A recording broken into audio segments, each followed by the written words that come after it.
אנשים יקרים, אני רוצה להזמין אתכם לתרום תרומה לעמותת גן עמי.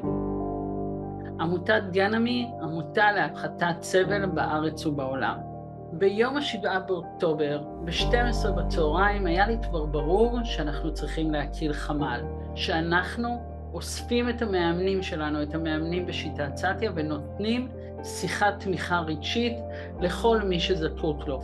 וכך בשעה 4 הקמנו את הפרויקט שנקרא מקשיבים לך.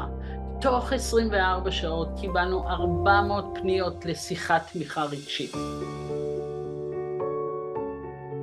במשך שנתיים, לכל אדם שפונה אלינו, אנחנו נותנים 5 אימונים בשיטת סאטיה ללא עלות.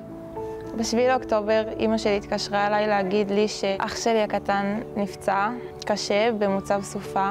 איבדתי חבר קרוב מאוד בנובה, ופוננו מבית שלנו בקיבוץ דן בצפון.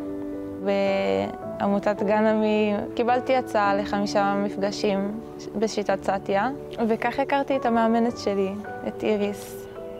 הרגשתי שסוף סוף יש מישהו שבאמת יכול לעזור לי, ושאני לא צריכה לסבול כמו שסבלתי. ותוך 5 פגישות, היום שלי היה נראה אחרת.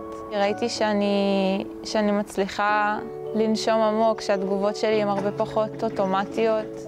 אני לא האמנתי כמה זה יעזור לי. והייתי רוצה שכמה שיותר אנשים יקבלו את העזרה הזאת שאני קיבלתי. אז אני רוצה לספר לכם שאנחנו יוצאים בקמפיין. אנחנו רוצים להרחיב את מעגל התרומה שלנו, וכאן אנחנו צריכים אתכם. אנחנו צריכים את התרומה שלכם. עכשיו חשוב לי להגיד שגם כשאתם תורמים, אתם בעצם מקבלים תמורה. הקמפיין שאנחנו מוציאים עכשיו הוא קמפיין של תשורות שנתרמו על ידי מאמנים בשיטת סאטיה, עבור זה שאתם תוכלו לתרום וגם ליהנות ולקבל ערך משמעותי מהתשורה. אז אני מזמינה אתכם לתרום לנו. תודה רבה. Together we are strong.